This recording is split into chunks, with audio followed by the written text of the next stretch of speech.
Hello everyone, a very good morning and welcome to Unacademy, your one-stop destination for UPSC Civil Services preparation in the English medium.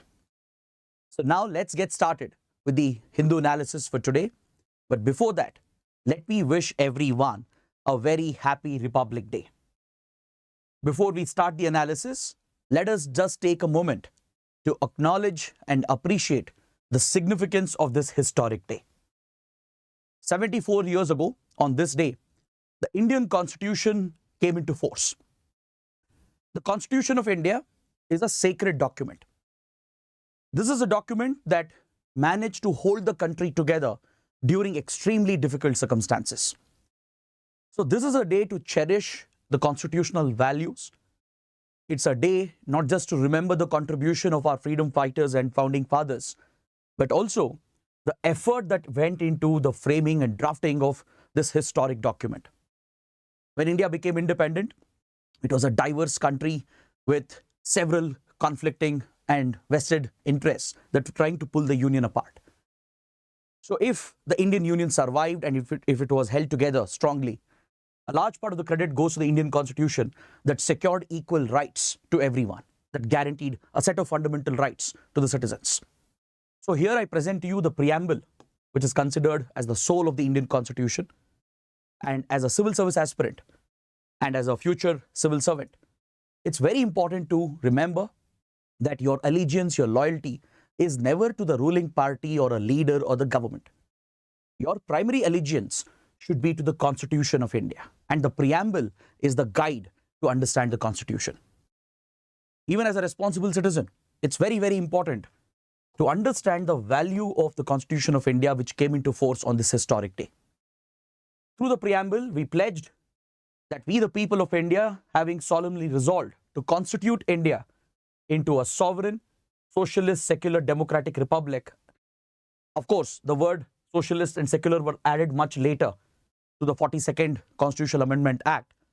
But, however, inherently, the Indian polity and Indian society was always secular, right from India's independence.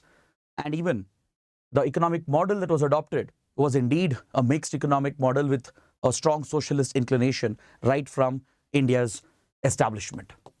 So through the preamble, it was resolved to secure to all its citizens justice, liberty, equality, and fraternity. Justice with regard to social justice, economic and political justice, liberty of thought, expression, belief, faith, and worship, equality of status and of opportunity and to promote amongst them all, and fraternity, assuring the dignity of the individual and the unity and integrity of the nation. So this Constitution was adopted on the 26th of November in 1949. We mark that day as Constitution Day. So 2 months later, that is on this day, the Constitution came into force. So just take a moment to appreciate and acknowledge the significance of this document, the significance of this day. And with that, let's begin with the analysis of today's The Hindu newspaper. First, let's take a look at the topics we're going to discuss. Today, from the Delhi edition of The Hindu, I have chosen 9 important articles. I can assure you that it will be a comprehensive, detailed discussion so that you don't have to go back and read the newspaper again. That should be the whole purpose of watching The Hindu analysis for 1 hour, 10 minutes. So just stay with me for those 60-70 minutes, concentrate, and I'll ensure that we'll cover the newspaper as comprehensively as possible.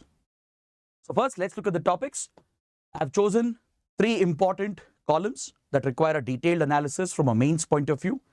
And we have 6 small articles that are relevant for the prelims examination. So let's begin with the first column from page number 14 that is related to Indian geography. In fact, it's quite rare to have a geography article in the newspaper in current affairs, but we do get these articles once in a while, and I think it's important to take a look at them and understand the core concepts of geography as well.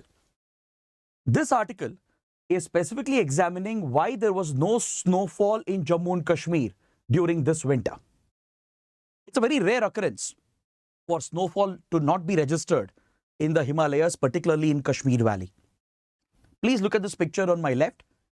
It's a picture of Gulmarg Valley during the winter. You see a ski resort, a lot of tourists skiing, and you see a blanket of snow. So this is what we identify Kashmir with. In fact, even Himachal Pradesh and the higher reaches of Uttarakhand, this is exactly what we expect during the months of January and February. This is supposed to be the peak period for snowfall. But however, this is the reality in 2024. This is how Gulmarg looks currently. There is absolutely no snow. This is actually a ski resort in Gulmarg. No tourists. You see dry grassland and just brown dry valleys that are present, but without any indication of snow. So what is happening? That is the big question. Climate scientists and weather forecasters are deeply involved in understanding the phenomena, and the Hindu explores this concern and provides explanations as to why this could have happened. The dry slopes, the valleys of brown grass that we are witnessing instead of a thick blanket of snow is something that is of environmental concern and ecological concern. It's an economic concern as well, because this has hit the tourism industry. This is going to impact agriculture and availability of water as well in the coming months. And this is not just limited to the Kashmir Valley. The same has been seen with regard to Himachal Pradesh and even in the higher reaches of Uttarakhand. So several ski resorts and mountain resorts have taken a hit, and this happens to be one of the driest seasons that the higher reaches, the upper reaches of Himalayas has recorded in almost 1 century. So let's understand the process of snow formation. What are the requirements for snowfall to occur? Let's understand what other factors can influence snowfall formation, and this helps us arrive at the answer as to why we are witnessing this rare phenomena. For snowfall to occur, particularly in the higher reaches of the Himalayas, you need adequate moisture to be present in the atmosphere, because eventually, right, snowfall is also precipitation, just like rainfall. So there should be adequate moisture present in the atmosphere, and the atmospheric temperature should be 0 degrees or less. These are 2 basic conditions that are necessary. Now, let me take you to the North Indian plains for a short while. Let us look at the conditions that were present here since the last month. Since December 2023, what kind of conditions were present over the Indo-Gangetic plains? Because that has something to do with snowfall occurrence in the upper reaches of Himalayas. And there are a few other external factors as well which influence snowfall occurrence. So let's take a look at this. Over the last few weeks, we've been studying about the dense fog conditions in northern India, the cold wave condition in Delhi NCR region, parts of Punjab, Haryana, UP, etc. So essentially, over the last 2 months, we have seen very cold conditions. In fact, the temperatures have been way below normal. There has been dense fog formation as well, particularly in the North Indian plains. And this has an impact on snowfall occurrence in the upper reaches of Himalayas. So scientists who have dived deep into this topic, who have come out with an explanation, they have pointed out that there are 3 major reasons why this abnormal phenomena might being reported. 1, there is a drastic reduction or a drastic fall in western disturbances, which plays a crucial role in influencing the weather in northern northwestern India during the winter months. The present El Nino conditions in the central equatorial Pacific, and as well as the absence of a strong jet stream. These 3 reasons are being pointed out by the writer of this column, and they are considered to be the primary factors influencing the lack of snowfall in the Himalayan belt. So let's understand these causes one by one. Let's understand what are western disturbances. What kind of influence does it have on the weather and climatic conditions towards northern parts of India and northwestern parts of India? How does it have a connection with snowfall occurrence in the Himalayas? Let's talk about jet streams. Let's understand the El Nino phenomenon and its impact on India's climatic and weather conditions. So let's start with western disturbances. What are western disturbances? What is its role? This could be very important for your prelims and even for your mains.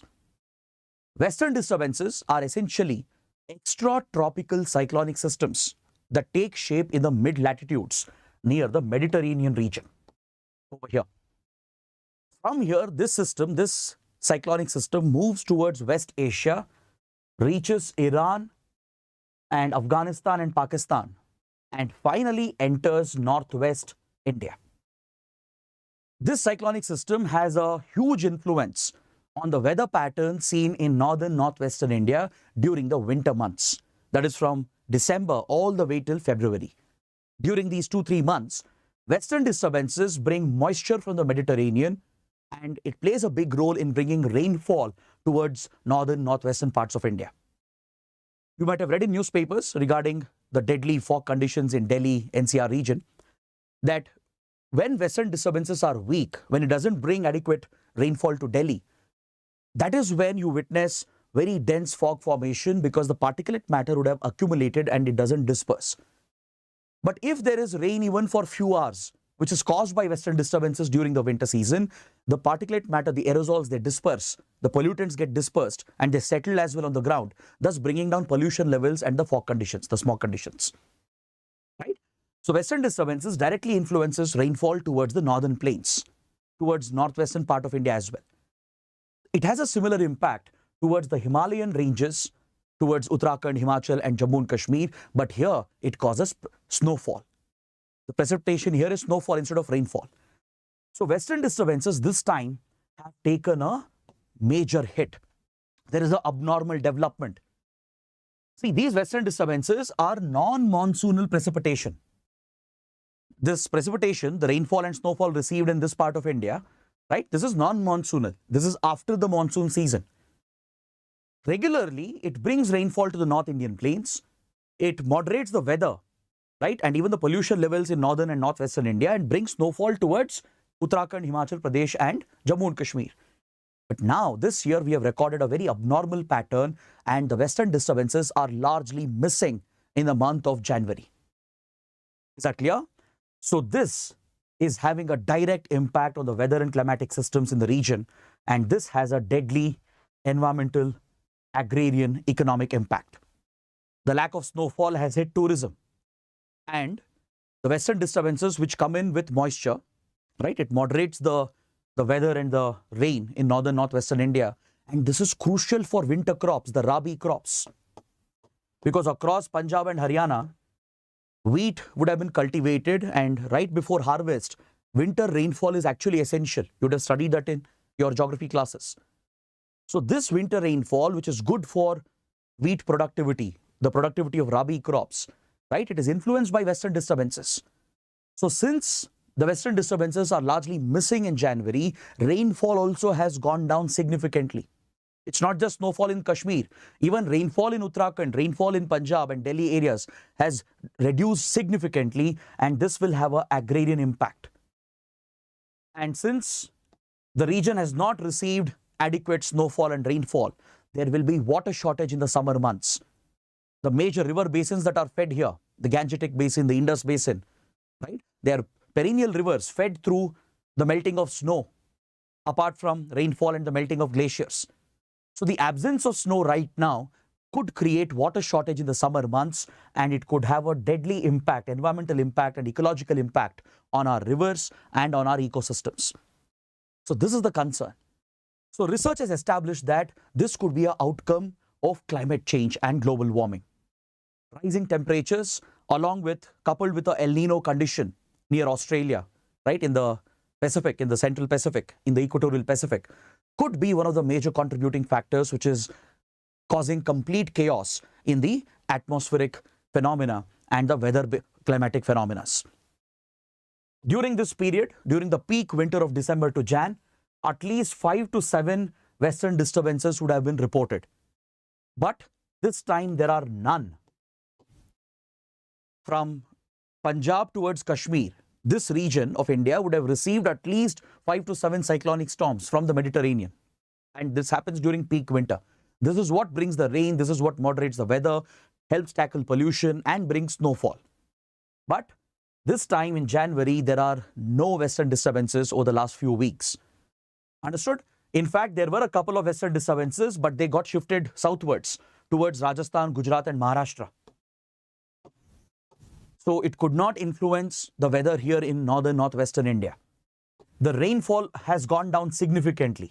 The IMD, India Meteorological Department, which is the nodal agency to provide weather forecasts with regard to rainfall, right, has noted a very significant reduction in rainfall levels, and there is a major deficit in precipitation of both rain and snow in the Western Himalayas. So please make a note of these points.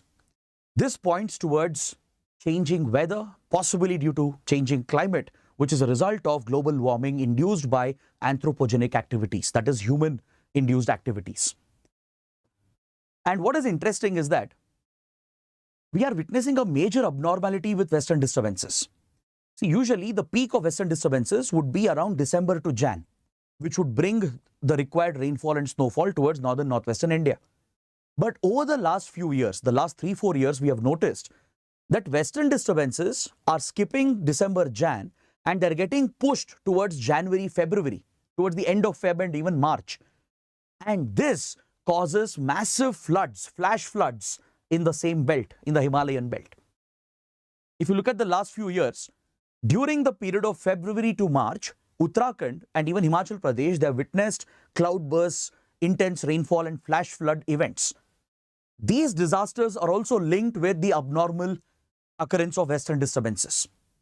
The western disturbances, which usually occur around December, Jan, they have seen a progression towards February, March, almost a 2-month shift, which is reducing rainfall and snowfall during winter, but bringing excessive rains during the spring season that causes deadly flash floods and disasters in the Himalayan belt.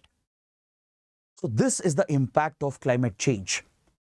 Now, the other factor responsible here is the El Nino condition, according to experts. What is El Nino? El Nino is also an abnormal phenomena. It's a natural phenomena, but it's an abnormal weather and climatic phenomena. This is seen in equatorial Pacific, in the South Pacific, between Australia and South America. You can look at the map here. Between Australia and South America, in this part of equatorial Pacific, right, there is an abnormal warming of the waters. The surface temperature of the ocean increases, and this abnormality is called as the El Nino phenomena. This has an adverse impact on India's weather and climatic patterns. It adversely impacts the Indian monsoon. It leads to more drought conditions, rainfall deficit conditions in India. So the El Nino condition, which has begun since 2023, it's likely to last a couple of years. And throughout this period, India will be hit by rainfall deficit.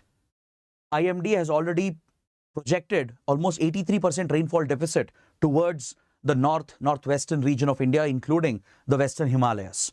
The extended dry period during winter, followed by extreme rainfall during February, March, is leading to abnormal conditions, and this is being linked with climate change and global warming.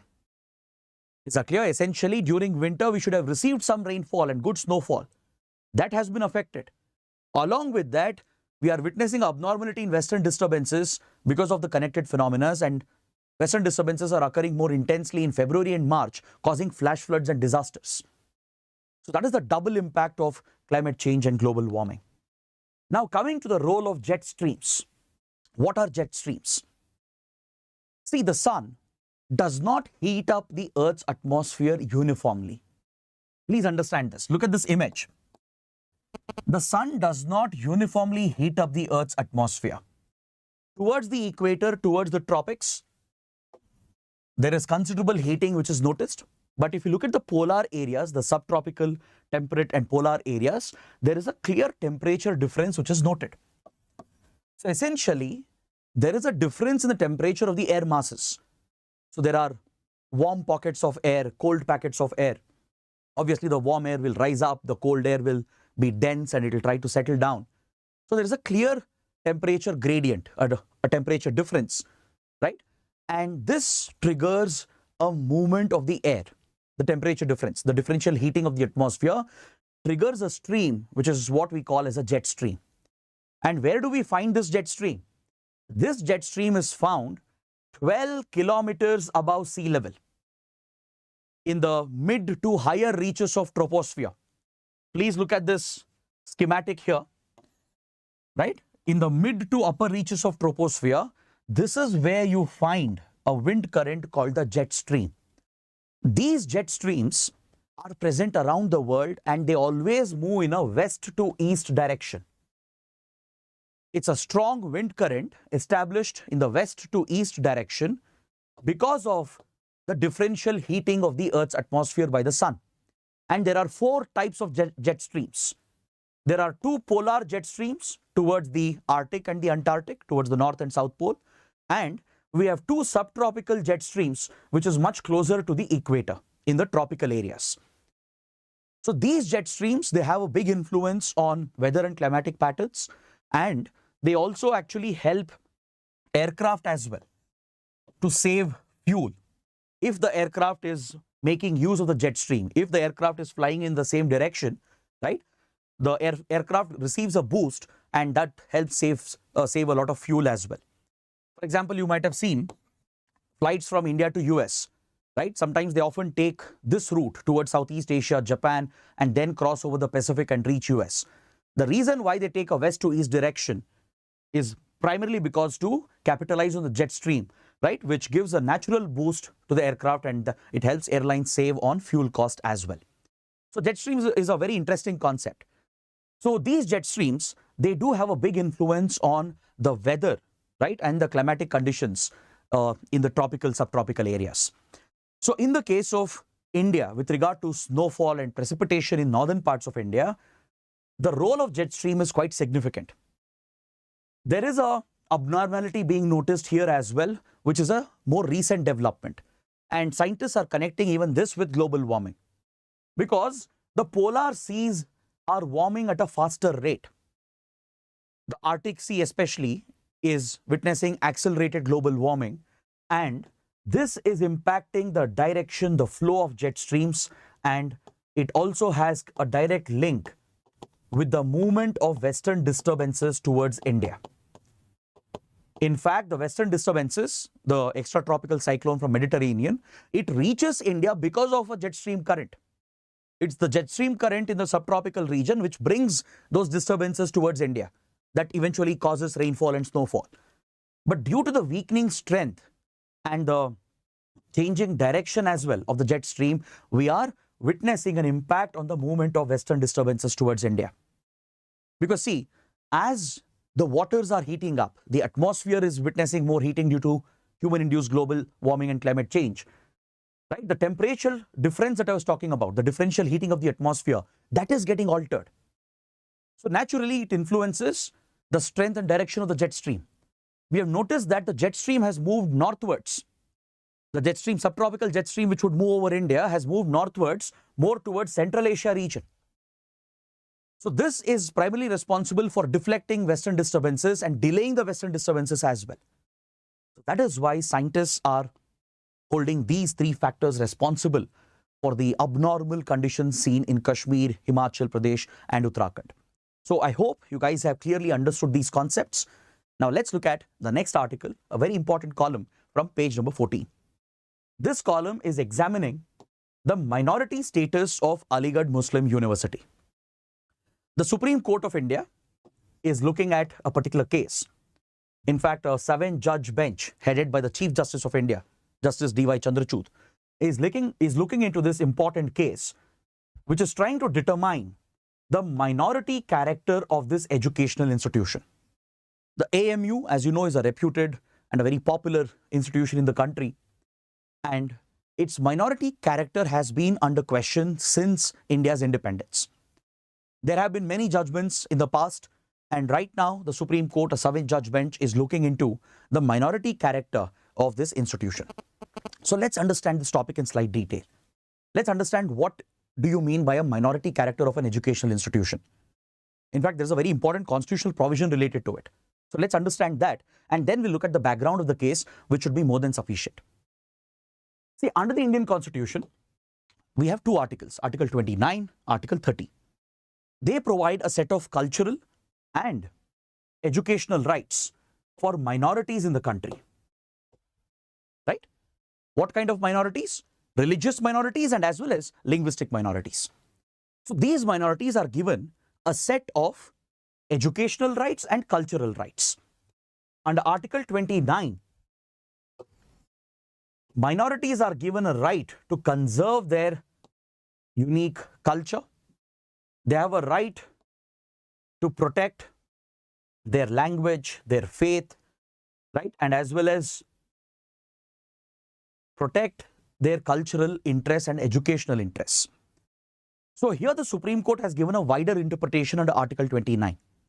See, when you say minorities, be it religious or linguistic minorities, it's not just a reference to minorities at the national level, but the Supreme Court has said this should be interpreted as minorities at the state level, depending on the demography of the state. In the TMA Pi case of 2002, the Supreme Court gave a wider interpretation to this word, section of citizens. In Article 29, the Constitution uses this term to refer to minorities. That a section of citizens who are minorities, they should be accorded these basic rights, these cultural, religious, and educational rights. So, in this case, the TMA Pi case of 2002, the Supreme Court ruled that section of citizens means that minorities not just at the national level. It's not just religious minorities like Muslims or Christians or Sikhs. It's not just linguistic minorities at the national level. But the Supreme Court said we have to look at the state level demography, and within a state who are minorities, they will enjoy these rights. This is a wider interpretation given to Article 29 by the Supreme Court, meaning in a state like, let's say, Jammu and Kashmir, right? Within Jammu and Kashmir, Muslims are in majority and Hindus are in minority. Then Hindus will enjoy these rights within the state of J&K. In Nagaland, right, if Christians are in majority and let's say Hindus, Muslims are in minority, they will enjoy these cultural and educational rights. So that is the wider interpretation given by the court by widening the interpretation of section of citizens. But under Article 30, these minorities are given a right to establish an educational institution of their own. They can establish and administer educational institutions, and the article also prohibits the state from discriminating against them. If the state is providing any aid to educational institutions, it should not discriminate against any religious and linguistic minority institutions. So those community members can set up the institutions and administer them as well, and it has constitutional protection. So these are constitutionally guaranteed rights. Now, what is the issue with regard to Aligarh Muslim University? We will go through the background. The background is important. But please understand, these minority institutions, which have a minority character to them, right, which are recognized under Article 30, they need not provide reservation. The caste-based reservation need not be provided in those institutions. Reservation for SCs, STs, OBCs, that need not be provided. But reservation can be given for the religious or linguistic minority community. Whichever community has established the institution, for their community members, they can provide reservation. If it's a Muslim institution, which has a religious character, a minority character to it, right, then it enjoys protection under Article 30. And in such an institution, SC, ST, OBC reservation need not be provided. But reservation can be given only for Muslim students, and even with regard to the employees. Not just for admissions for students, even for the employees of the university, of the institution, even their reservation can be extended. And also note, up to 50% of the seats and jobs available can be reserved for the minority community itself. So coming to the AMU, the Aligarh Muslim University, this elite institution was established back in 1877 by a popular reformer, Sir Syed Ahmad Khan. It was established as the Mohammedan Anglo-Oriental College, which was later renamed as Aligarh Muslim University, or AMU. It became the AMU through an act of the central government, enacted in 1920, the Aligarh Muslim University Act. Now, this act is very important. So, this was basically a central statute that provided for its establishment. The AMU was established in its current form through this particular act. But historically, if you look at the institution, it did have a religious character to it. When Sir Syed Ahmad Khan set up this institution, when he set up Mohammedan Anglo-Oriental College, the prime purpose was to benefit the Muslim community, because he recognized the educational backwardness amongst few sections of Muslims, and he wanted a dedicated institution for the Muslim community to advance the educational interests of the Muslim students. So when it was established as the Mohammedan Anglo-Oriental College, it had a religious character to it. But once it was given a legal backing through the statute in 1920, through a law passed by the centre, right? This religious character was in a way taken away. Post-independence, this act was amended to further strip the minority character of the institution. Through the amendment in 1951, the compulsory religious education was removed. The teaching of Islamic values and principles, which was compulsory at one point at the institution, was removed through this amendment. And even with regard to the administration of the university, the composition of the university court, exclusive Muslim representation was removed as well. The University of Court, which administered AMU, had exclusive Muslim representatives who were administering the educational institution. Now, this exclusiveness was removed, meaning members of other religious communities could also be appointed to look after the administration of the university. So, this amendment essentially stripped the religious and minority character of the institution. It was again amended in 1965, and it empowered the President of India to nominate the members of the governing body.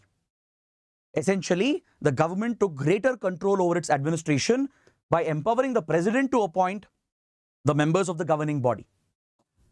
So these changes that happened in 1951, 1965, these amendments were challenged in 1967 in the S. Aziz Basha case versus Union of India. So some students and professors of the Muslim community and stakeholders of the university, they filed a case at the Supreme Court, arguing that the religious character, the minority character, was being stripped through these amendments. In this case, the Supreme Court ruled that AMU is not a minority institution. It cannot claim protection, constitutional protection under Article 30, because it is established through a statute. It is established through a law, and hence cannot claim constitutional protection under Article 30. So thus, the minority character of the institution was clearly set aside with the Supreme Court based on the grounds that it was an institution set up through a central law passed in 1920. It upheld the constitutional validity of these amendments, and since then, this issue has continued. Following this judgment in the Aziz Basha case, large protests broke out in the country that the constitutional right of a minority institution was being stripped. Because of the protests, the government introduced an amendment again in 1981. Through the amendment, the government tried to restore the minority status. The amendment tried to extend minority status in 1981, and accordingly, 50% of the seats were reserved for Muslim candidates. But later, in another related case, in 2005, the Allahabad High Court struck down the amendments that were done in 1981 as ultra vires the Constitution. It was declared unconstitutional in the Dr. Naresh Agarwal versus Union of India case. So basically, the changes that were done, the religious minority character which had been given through the amendment of 1981 was struck down by the Allahabad High Court in this case. Following this, representatives of AMU and the Union of India, the Government of India, they approached the Supreme Court for relief in 2006. The Government of India was supporting the members of AMU to protect the religious minority character of the institution. So this case has continued, and in 2016, the Union of India withdrew from the case. Union of India has withdrawn support for this particular case, and now the Union of India is arguing that AMU has no religious minority status, but AMU members are continuing the case, and that is exactly the case which is going on at the Supreme Court. This is the ongoing trial. So now it is left to the 7-judge bench headed by the Chief Justice to decide, to determine whether AMU has minority status and can it enjoy constitutional protection under Article 30. So there are two important questions for the court to figure out. One, what is the criteria? What is the exact criteria to determine the minority status of an educational institution? Be it a religious institution or a linguistic minority institution. What is the criteria? Because the constitution is not very specific, right? Then, whether an institution established through a law, can such an institution claim minority status? As in the case of AMU, if there is a central statute which has established a particular institution, right? Can such an institution later claim a religious minority character or a linguistic minority character and seek protection under Article 30? These are the questions being examined by the Supreme Court. So now, the Union of India has shifted its position since 2016. It's no longer supporting AMU. It is supporting the ruling in the S. Aziz Baja verdict, which completely took away the minority character of the institution by declaring that it was established through a law and hence it can't claim constitutional protection. That is the position the government is supporting right now. So this case has implications for minority rights in the country with regard to how minority rights, religious and educational rights, cultural rights will be extended to minorities, both religious and linguistic minorities, right? For that, there is an implication because this case will set a precedent. Is that clear? So being aware of the background of this case and also being aware of the constitutional provisions is very, very important. Now let's look at the last mains related article. From page number 12, we have a column that focuses on parliamentary disruption, which has become a major issue of late. In the recent session, right, we witnessed large-scale disruption of parliamentary proceedings by the opposition leaders, especially after there was a security breach on 13th December, where few activists barged into parliament and they tried to throw a tear gas canister. It definitely raised a major security concern, and opposition MPs wanted a debate on the issue. They wanted the government to answer as to why the security of the parliament had been compromised, that too on a day like 13th December. It was on this horrific day that Jaish-e-Mohammed had carried out a deadly attack against the Indian parliament back in 2001. So when opposition MPs tried to raise this question, the government did not allow a debate to happen. And instead, the government tried to stall any discussion, any debate on this sensitive issue. And this agitated the opposition MPs and they started disrupting the proceedings.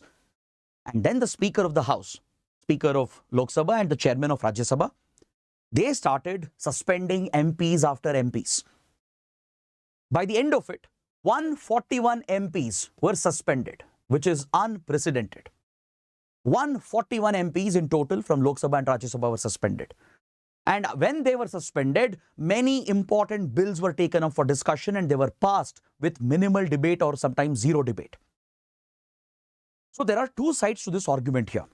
The writers are saying that this display of authoritarianism by the government, where the government is not interested in taking questions from the opposition, answering their questions on the floor of the House, displays a sense of authoritarianism and it weakens parliamentary democracy. That is the standpoint of the writer. The writers are saying that opposition MPs have a lot to contribute in legislative business. Right? The debate they hold, the questions they raise, that is what holds the executive accountable. That is the primary purpose of the legislative. Right? The legislature, the elected MPs, their primary task is to question the government, criticize the government and hold the government accountable. And be a part of the lawmaking process and by contributing to it as well, by suggesting amendments or by tabling private members' bill. So they play a very big role, and the writers are saying that there should be inclusive lawmaking process. There should be inclusivity in lawmaking as well, where this should not just be the domain of the government. The government should consult with the opposition leaders. They even quote former Prime Minister Vajpayee, who had said that governance, lawmaking should be a collaboration between the government and the opposition. That is when the governance of the country will be stable and truly inclusive and representative. But the other side of the argument is that if MPs are constantly disrupting proceedings, then the chair of the House, the Speaker, the Chairman, right, don't they have the right to dismiss them to ensure that parliamentary proceedings go on? That's exactly what the government has said, that these MPs have been disrupting the proceedings, affecting the business hours of the House, and hence, according to established laws and the constitutional mandate, the Speaker of the Lok Sabha and the Chairman of the Rajya Sabha, they have every authority to take a call on which MPs to be suspended for their inappropriate behavior. So this is a sensitive issue, but without taking sides, let's look at both sides of the argument. But please understand that yes, the one point that writers are raising is very valid. That in a democracy, in a parliamentary democracy, the parliament plays a critical role in lawmaking. And lawmaking is not just the domain of the government, right? The opposition MPs also play a big role. As I told you, their debate, the criticism they bring in, that is what holds the government accountable. That is what ensures a check on the unlimited powers of the executive. And opposition MPs can contribute. The writers are giving examples for that. They take the example of Shashi Tharoor, the Congress MP, who has introduced several private members' bill. A private member's bill is a bill tabled in the House by a non-minister. Right? Bills tabled by ministers, by the government, those are your regular bills. But anybody who's not a minister, even an MP from a ruling party or from an opposition party, if they table a bill, that's a private member's bill. So they're contributing to lawmaking and to the legislative debate and discussion that takes place in the House. And this is what strengthens a democracy and brings accountability. So that is the question that the writers are raising. Whether you agree with them or not, the point they're raising cannot be ignored. Right? So that's why I told you both sides of the argument. But the core point that they're raising is something that needs to be examined. So now let's head towards the prelim section and quickly take a look at the smaller articles in the newspaper today. On page number 1, we have an article referring to Enforcement Directorate, the ED. The Supreme Court, which is looking into a case, it has said that there should be a mechanism to identify if central law enforcement agencies are being used by the center to take vendetta, to take vengeance or revenge against state governments ruled by opposition parties. In India, this has always been an accusation that central investigating law enforcement agencies like CBI, then Enforcement Directorate, even IT department, allegedly they have been misused by ruling parties from many, many decades to target state governments which are ruled by the opposition. CBI will conduct raids against politicians, ED will seize assets from politicians or from the opposition party, right? And file various cases, get them arrested as well. And there are strong allegations that these raids and these arrests which are carried out, right, they always have a political motive. It's alleged that the ruling party at the center, I'm not talking about the current government alone, this is an accusation that has existed since many decades. Ruling parties at center in general have often been accused of misusing central investigating law enforcement agencies to target opposition parties. It is seen as an attempt to stifle dissent, to target political opposition. So this issue had come up in front of the court, and the Supreme Court has said there should be a mechanism to identify if there is a vendetta angle to a ED raid. Right? It has called for an independent mechanism, a fair, transparent mechanism to identify if there is a political angle for ED raids which are conducted. So that is what is reported here in the article. But however, ED can be a very important prelims topic. It's part of polity and it's part of internal security as well.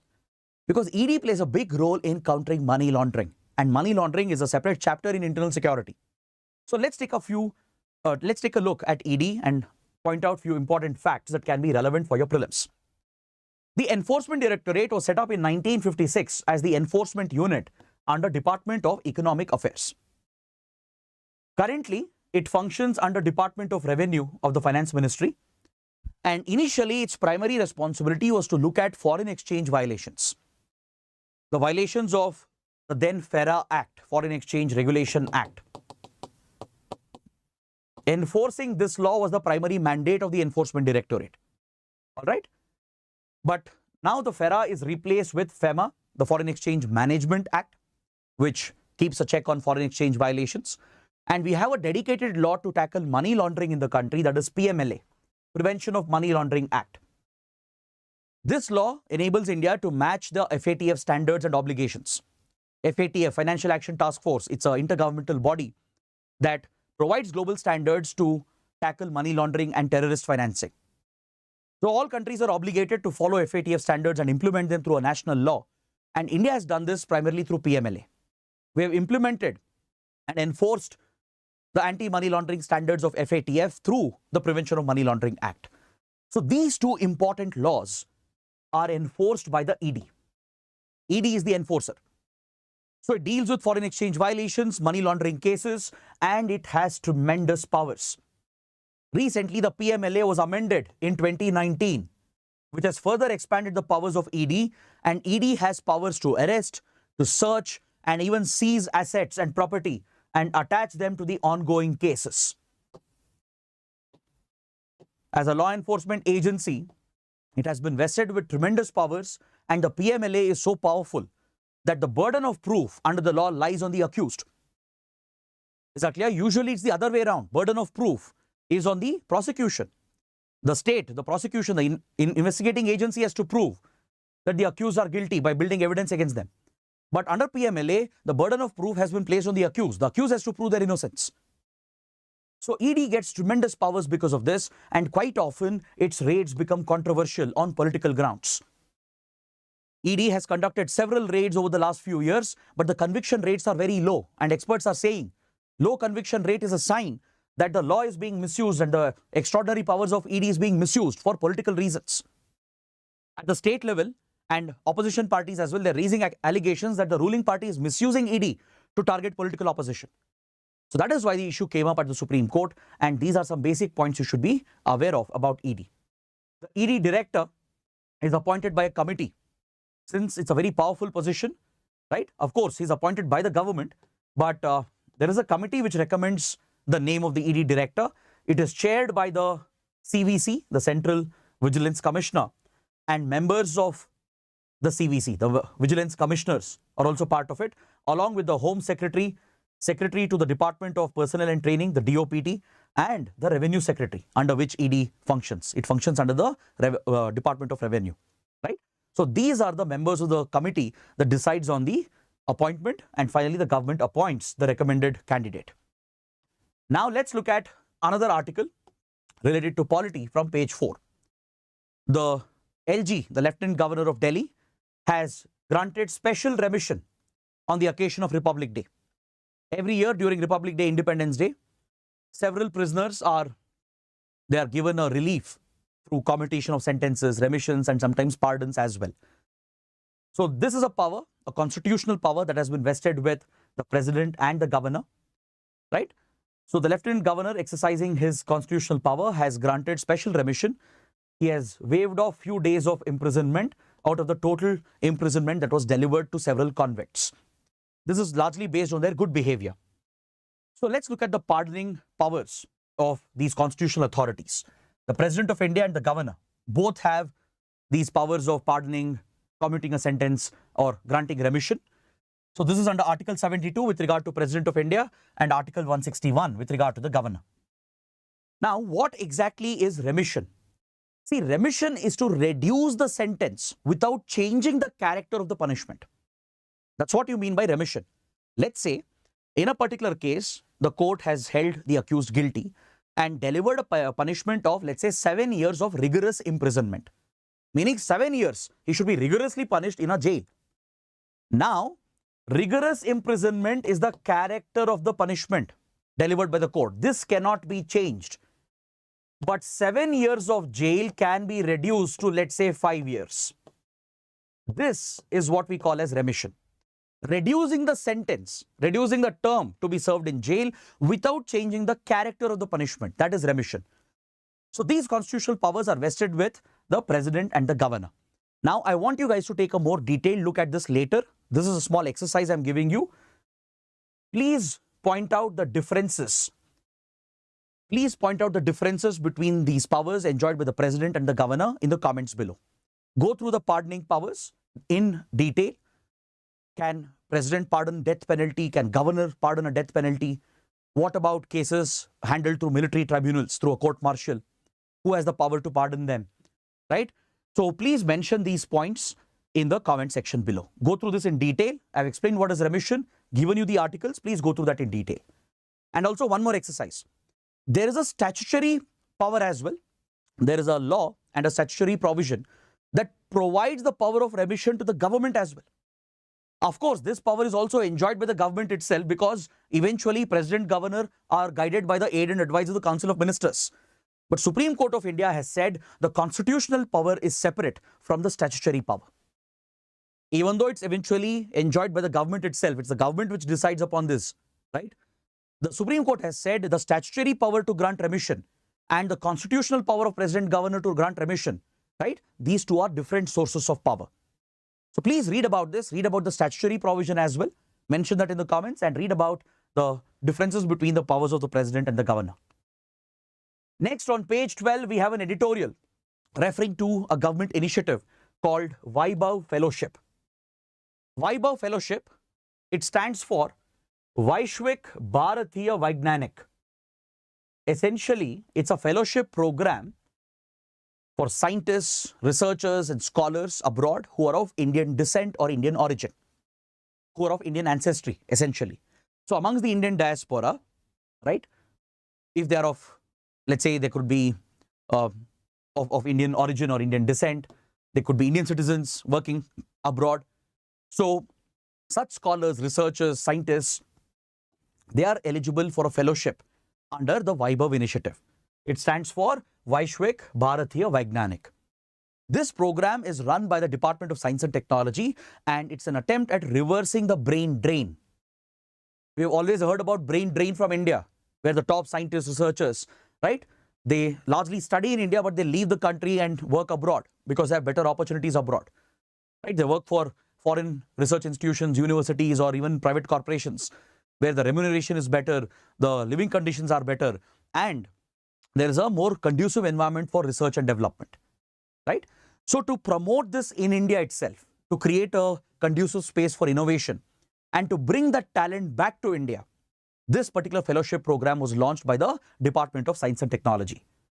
The idea is to encourage these researchers and innovators to come to India 3 months a year for 3 years. Basically, they can come to India, work in an Indian research institution or an Indian university for 3 months per year, and they can continue this for 3 years, meaning 9 months in total in a 3-year period. And the idea is to get them involved in research, in innovation, and to work with startups in the country. Is that clear? So that is the goal, to bring the talent back and make them contribute to India's advances in scientific research, innovation, and development. There is another similar scheme called Vajra, Visiting Advanced Joint Research Faculty. This is applicable for any foreign faculty or foreign researchers, not just of Indian origin or Indian descent, not just from Indian diaspora, even foreign citizens, right? Who are foreign citizens can come to Indian institutions and teach as visiting faculties and contribute to research and innovation in the country. The editorial does appreciate the fellowship programs, both Vajra and VAIBHAV, but it points out the concerns as well. The concern is these are temporary fixes. It's like putting a band-aid on a major wound. This won't really cultivate the culture of innovation in India, right? VAIBHAV Fellowship may be good for visiting faculties, for someone to come teach for 3 months and go back. In 3 months, you can't really contribute to research. Research is a long-term game, which takes years and years of effort. So the writers are pointing out that the government should focus more on the grassroots, promote local researchers, promote local institutions. It's good to bring foreign talent, but this cannot be the fix to improve the ecosystem of research and development. Next, on page number 18, we have a very small article in a small corner that makes a mention of the Chakma community. According to the article, the former insurgents in Mizoram, who were part of MNF, Mizo National Front. At one time, MNF was an insurgent outfit fighting a war against India, separatist war against India. Later, it surrendered under the Mizo Peace Accord and it has entered mainstream politics. So this former insurgent group has alleged that Chakmas from Bangladesh have started a rebel group in Mizoram and they are carrying out arms training in the Chittagong Hill region of Bangladesh, in the Lunglai region and Mamit districts of Mizoram. And they are trying to operate both in Mizoram and Bangladesh, trying to raise a rebellion. And this is the allegation which is being made by this Mizo outfit. All right. But however, there is no evidence to back this theory that Chakmas are raising an armed rebel group. There isn't enough evidence to indicate that. But the point here is to understand who are the Chakmas. Where do they come from? What is so distinct or unique about them? That is relevant for the exam. The Chakmas are, which later became Bangladesh. Is that clear? So historically, the Chakmas belong to the Chittagong region. But in East Pakistan, before 1971, they faced persecution on religious grounds. The Chakmas are essentially Buddhists. So these Buddhist minorities, along with a Hindu minority from the same region called Hajongs, they faced religious persecution in East Pakistan and they entered India as refugees. They came to Tripura, Mizoram, settled in the Lushai Hill region, and later these refugees have been settled in Arunachal Pradesh as well. In Subansiri, Lohit and Tirap regions, refugee camps are present where the Chakma refugees are hosted in Arunachal Pradesh, but several camps are present in the Lushai and Lunglei hills of Mizoram. Is that clear? So these two minority communities, the Hajong Hindus and the Chakma Buddhists, they faced religious persecution in Bangladesh and moved out to India as refugees. Ever since, they've been fighting for citizenship as well. But however, this triggers an issue because the other ethnic groups, native groups in Northeast India, they are very particular about outsider entry. Because tribal communities are very guarded about their land, their resources and their identity. They see any outside influence as a threat. So they've seen Chakmas and Hajongs as a threat, not because of their religious identity. They don't care about the religious identity. They look at them as outsiders who might snatch away their land, their rights, their resources and their identity. So in that regard, there are tensions between different ethnic groups and tribal groups, and there is some opposition against Chakmas and Hajongs who are rehabilitated here in this region. All right. Now coming to article number 8.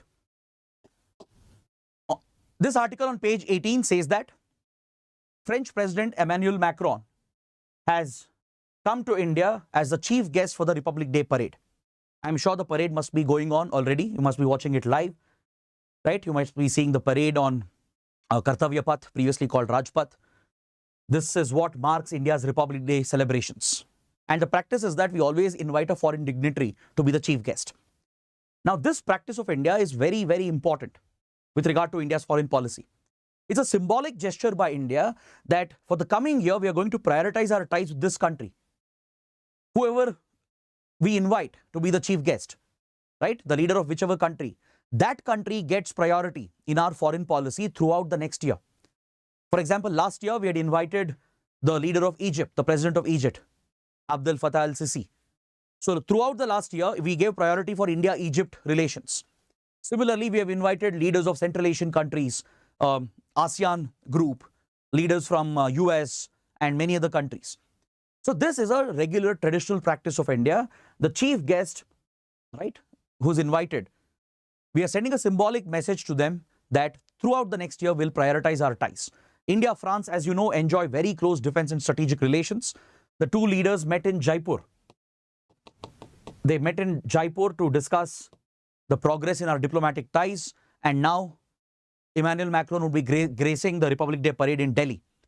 So we will cover this topic in detail in a few days. Of course, there will be many more articles regarding India-France relations and the new agreements that are being signed because of the visit of the French leader. But for now, please understand that the dignitary who's invited for the Republic Day parade, it's a significant event, it's a symbolic gesture, meaning we are going to prioritize our ties with that country for the coming 1 year. Now coming to the last article for today on page 20, there is a place in news that you should note. The Pauktaw harbour in Myanmar. As you know, in Myanmar, there's a civil war going on. Rebels allegedly have captured an entire port town that faces the Bay of Bengal. So this is in India's neighborhood. So whatever happens here has a direct impact on India. So the Pauktaw town could be important for a map-based question. So let me show you where it is located.